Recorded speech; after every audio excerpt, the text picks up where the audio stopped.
Dance Universe, kasama ko na ang mga dance star duos na nabuo after last week's karaoke hits, Pasiklaban. Ang challenge sa inyo this week ay Battle of the Dance Icons. So nakikita nyo dito, meron tayo dito mga photos na nasa folder na color green ng ating mga iniidolong icons pagdating sa performance at pagsasayaw. Agawan at unahan sa pagpili. At sabay-sabay natin malalaman kung sino ang dance icon at dance style na gagawin ninyo. Okay? Roco Boy, mamaya pa, wala pang go signal. Kalma muna. Okay, on my cue, collab agawan, go! Kitang-kita naman po natin mga kaibigan, nagkabalyaan na po. Sige, maupo na kayo dyan, guys. So, final na to. Wala nang alipatan, wala nang palitan. Yan na talaga. Wala, touch move na. Sige. Okay. It's time for the big reveal. Simulan natin kay Paul and Denise. Michael Jackson with open choreography for Rocco and Sofia. J-Lo with dance sport. Mother, we meet again. Kay Sugar and kay Joker. Spears with Lagot. Ayan na. Jazz and Jao. Chris Brown with hip-hop. Shanti and Jeremy. Beyonce with Fem. Yan, good luck sa inyo sa ating mga star duos ngayon and paghandaan yung mabuti ang Battle of the Dance Icons. Magkakasukotan ulit matapos ang matinding paghahanda para makakuha ng mataas na puntos mula sa Dance Authority. The Battle of the Dance Icons begins now, dito sa Stars on the Floor.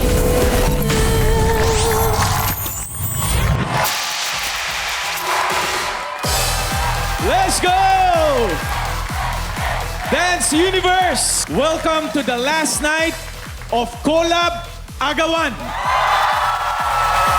Ang lakas talaga makagana ng energy ng audience natin. At magandang gabi din po sa lahat ng nanonood via GMA Pinoy TV at sa GMA Livestream. Siyempre, nandyan din ang mga tropa natin sa backstage. Andyan si Lexi and Sean.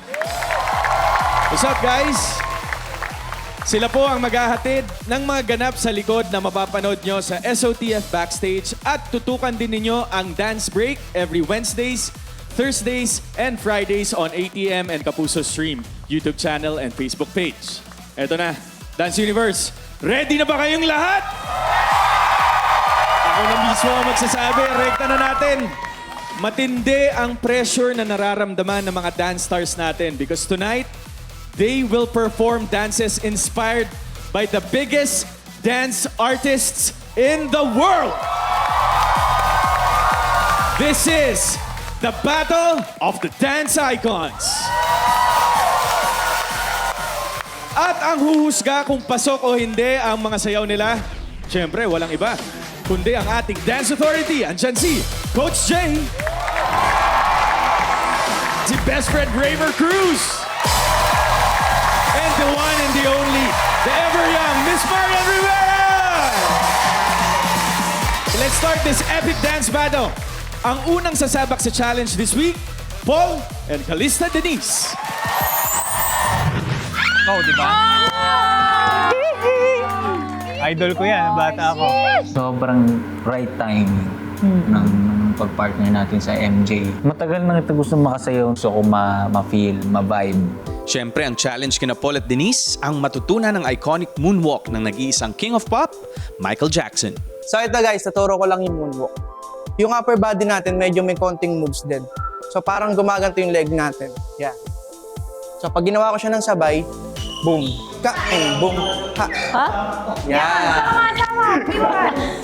So, dito sa Michael Jackson, parang mas na-feel ko yung connection talaga na mag-work yung isang piece para maging maganda. Tama ka, mas naging komportable ngayon, mas nag-enjoy. Mas nag-enjoy tayong dalawa.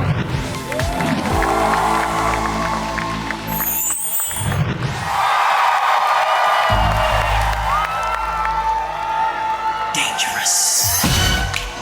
The way she came into the place, I knew right then and there.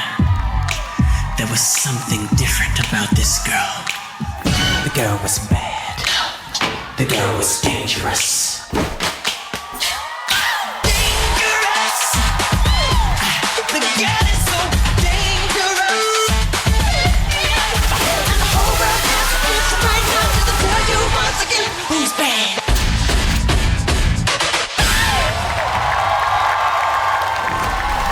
What a ready to open the night.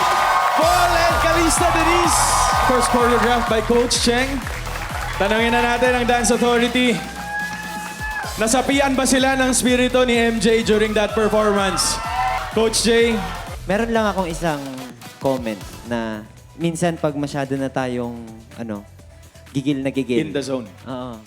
Pag nagiging stiff yung galaw natin, may part yung sa paa na hindi nataas. Yung kailangan lang talaga natin minsan i-control yung emotion, yung gigil mo. Kasi pwedeng maapektuhan yung performance. Pero sobrang ganda ng performance nyo ngayon. Umaapoy, lalo na si Denise. Kung paano yung gigil niya. Grabe ang angas mo, Denise. May ibang charm ka din pag sumasayaw ka na depende sa ibinibigay sa'yo. Parang alam mo yun, parang pumapasok sa'yo kung ano, Michael Jackson. May ganun ang angas. Alam mo yun, Sinapian. grabe, na-amaze talaga ako kung paano mo dalhin yung sarili mo. Siguro ito yung masasabi ko na performance na gusto kong i-post para makita ko kung paano nyo ginagawa ang bawat kilos nyo. Ganong kaganda sa paningin ko yung ginawa nyo tonight. So congratulations. Who's bad? Who's bad? Who's bad? Kayo yun eh. Kasi sobrang badass ang performance nyo. Tama ba ako? Ito, isa to sa mga na-enjoy mo and comfortable ka na gawin. Tama ba, Paul? Oo, kuya. Bata pa lang ako. Sinasayaw ko na si MJ. Idol ko Yes. talaga. Nakita ko na na-enjoy mo and tapos, grabe Denise, ang angas mo kanina. Hanip din dalawa. Thank you po. Thank you po. Thank you, Ray. Thank you sa ating Dance Authority. Siguro, one of the reasons din kung bakit palong-palo si Paul ngayon, because he's also celebrating his special day. Oh, so Paul, from your Stars on the Floor family, happy birthday! Thank you po. Thank you. Happy birthday, Paul Salas! And thank you, Paul and Calista Denise, for bringing the beat of the King of Pop. At sino nga ikaw naman kaya ang ipapamalas ng next duo natin? Sugar and First One Joker is up next. Dito lang sa #1 dance show in the Philippines. Stars on the Floor!